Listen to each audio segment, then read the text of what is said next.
ഭക്തരെ കാത്തു നിൽക്കുന്ന ഭഗവാൻ ശ്രീ വിട്ടല പാണ്ഡുരംഗൻ. ആരാണ് ശ്രീ വിട്ടല പാണ്ഡുരംഗൻ അഥവാ ശ്രീ വിട്ടോബ? ഭക്തിയുടെ സ്നേഹത്താൽ ബന്ധിക്കപ്പെട്ട ഭഗവാൻ എന്ന് വിശേഷിപ്പിക്കാം. മഹാരാഷ്ട്രയിലെ സോലാപൂർ ജില്ലയിൽ ചന്ദ്രഭാഗ അഥവാ ഭീമാ നദിയുടെ ശാന്തമായ ഒഴുക്കിനരികെ ഭക്തിയും സമർപ്പണവും ഒരുമിക്കുന്ന ഒരു പുണ്യനഗരം, അതാണ് പന്തർപൂർ. അവിടെയാണ് ശ്രീ വിട്ടല പാണ്ഡുരംഗൻ്റെ ദിവ്യധാമം.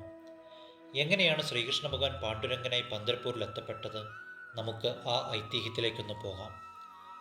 ഭഗവാൻ ശ്രീകൃഷ്ണൻ്റെ വൈകുണ്ഠാരോഹണത്തിന് തൊട്ടു മുൻപുള്ള കാലഘട്ടത്തിൽ ദണ്ഡീര വനപ്രദേശത്ത് താമസിച്ചിരുന്ന ജനുദേവ് സത്യവതി എന്ന വൃദ്ധ ദമ്പതികളുടെ മകനായിരുന്നു പുണ്ടലീക്. മാതാപിതാക്കൾക്ക് അത്യന്തം ഭക്തനായിരുന്ന പുണ്ടലീക് വിവാഹത്തിന് ശേഷം മാതാപിതാക്കളെ അവഗണിക്കാനും ദുരിതത്തിലാക്കുവാനും കൂടുതൽ പരിഗണന ഭാര്യയ്ക്ക് നൽകാനും തുടങ്ങി. മകൻ്റെ ഈ പെരുമാറ്റത്തിൽ വേദനിച്ച വൃദ്ധ ദമ്പതികൾ കാശിയിലേക്ക് പോകുവാൻ തീരുമാനിച്ചു. ഇതറിഞ്ഞ പുണ്ടലീകൻ്റെ ഭാര്യ അവൾക്കും കാശിയിൽ പോകണമെന്ന് പറയുകയും അവളുടെ ആഗ്രഹപ്രകാരം അവരിരുപേരും മാതാപിതാക്കളുടെ കൂടെ യാത്ര ചെയ്യാനും തീരുമാനിച്ചു. എന്നാൽ യാത്രയിലും അവൻ മാതാപിതാക്കളെ അവഗണിച്ചു. പുണ്ടലീകനും ഭാര്യയും കുതിരപ്പുറത്ത് സഞ്ചരിക്കുമ്പോൾ മാതാപിതാക്കൾ കാൽനടയായി യാത്ര ചെയ്യേണ്ടി വന്നു. അങ്ങനെ കാശിയിലേക്കുള്ള യാത്രക്കിടെ അവർ കുക്കുടസ്വാമി എന്ന മഹർഷിയുടെ ആശ്രമത്തിലെത്തിച്ചേരുകയും യാത്രാക്ഷീണത്താൽ അവിടെ താമസിക്കുകയും ചെയ്തു. ആ രാത്രി പുണ്ടലീകൻ അപ്രതീക്ഷിതമായി ഉറക്കത്തിൽ നിന്ന് ഉണരുകയും ഒരത്ഭുത ദൃശ്യം കാണുകയും ഉണ്ടായി.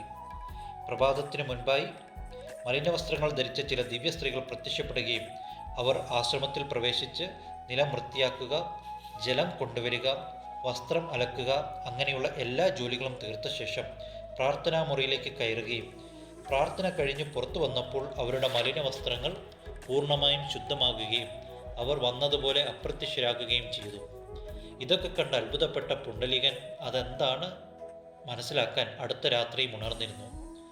ആ രാത്രിയിലും പുണ്ടലീകൻ ആ ദിവ്യ സ്ത്രീകളെ കാണുകയും അവരോട് നിങ്ങൾ ആരാണെന്നും എന്താണ് ഇവിടെ സംഭവിക്കുന്നതെന്നും ആരാഞ്ഞു.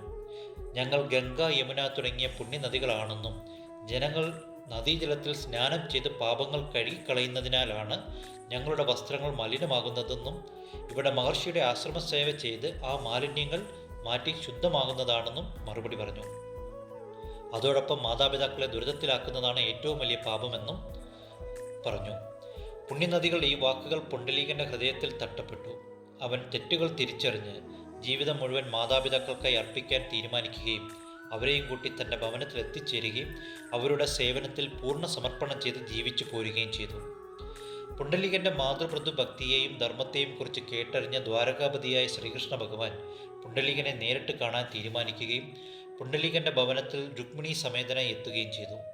ആ സമയം മാതൃപ്രതുസേവയിൽ മുഴുകിയിരുന്ന പുണ്ടലീകൻ വന്നത് ഭഗവാനാണെന്ന് തിരിച്ചറിയാതെ അകത്തു നിന്നൊരിഷ്ടിക പുറത്തേക്ക് ഇട്ടുകൊടുക്കുകയും അതിൽ കയറി നിന്ന് കാത്തിരിക്കാനും മാതാപിതാക്കൾ ഉറങ്ങിക്കഴിഞ്ഞ് താൻ പുറത്തേക്ക് വരാമെന്ന് പറയുകയും ചെയ്തു. കുറച്ചു കഴിഞ്ഞ് പുറത്തേക്ക് വന്ന പുണ്ടലീകൻ തൻ്റെ ഭഗവാനെ കണ്ട് അത്യന്തം സന്തോഷിക്കുകയും തൻ്റെ ഭക്തനെ കാത്തുനിന്ന ഭഗവാനോട് ഭക്തരെ അനുഗ്രഹിക്കുവാൻ അവിടെ സ്ഥിരവാസം ആകണമെന്ന് അഭ്യർത്ഥിക്കുകയും ഉണ്ടായി. വിട്ടൽ എന്നാൽ മറാഠിയിൽ ഇഷ്ടിക എന്നർത്ഥം. അങ്ങനെ വിട്ടലിന് പുറത്തു കയറി നിന്ന ഭഗവാൻ വിട്ടോബ എന്ന രൂപത്തിൽ തൻ്റെ പ്രിയ പത്നി രുക്മിണിയോടൊപ്പം അവിടെ സ്ഥിരവാസമാക്കി.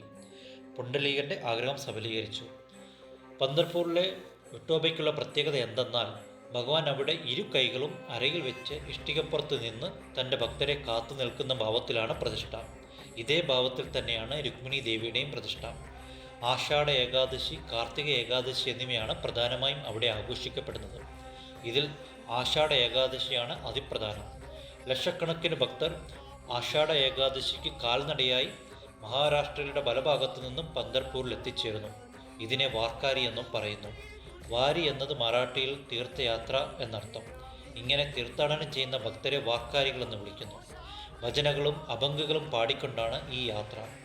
13ാം നൂറ്റാണ്ട് മുതൽ വളർന്ന വാർക്കാരി സമ്പ്രദായം പാണ്ഡുരംഗ ഭക്തിയെ ജനകീയമാക്കി. വാർക്കാരി സമ്പ്രദായത്തെ ആകൃതീകരിച്ച മഹാന്മാരായിരുന്നു സന്ത് ജ്ഞാനേശ്വർ, നാമദേവ്, ഏകാനാഥ്, തുക്കാറാം തുടങ്ങിയവർ. ഇവരിലൂടെയാണ് അഭംഗുകളുടെ ആവിർഭാവം. സങ്കീർണമായ ശ്ലോകങ്ങളില്ലാതെ ഭക്തിയുടെ ലളിതമായ ഭാഷയിൽ ഭഗവാനെ സ്തുതിക്കുന്ന ഗാനങ്ങളാണ് അഭംഗുകൾ. നൂറ്റാണ്ടുകൾ പഴക്കമുള്ള വാർക്കാരി സമ്പ്രദായം ഇന്നും സജീവമാണ്. പന്തർപൂർ ക്ഷേത്രത്തിൽ എത്തിച്ചേരുവാൻ അടുത്തുള്ള റെയിൽവേ സ്റ്റേഷൻ പന്തർപൂർ തന്നെയാണ്. മഹാരാഷ്ട്രയിലെ മുംബൈ, പൂനെ, നാഗ്പൂർ എന്നിവിടങ്ങളിൽ നിന്നും ട്രെയിൻ, ബസ് മാർഗങ്ങൾ ലഭ്യമാണ്. വിഠോബയുടെ നാമത്തിൽ നമ്മുടെ ഏവരുടെയും ജീവിതം ഒരു വാരി അഥവാ തീർത്ഥാടനമായി മാറട്ടെ. ശ്രീ പണ്ഡരിനാഥ് മഹാരാജ് കി ജയ്.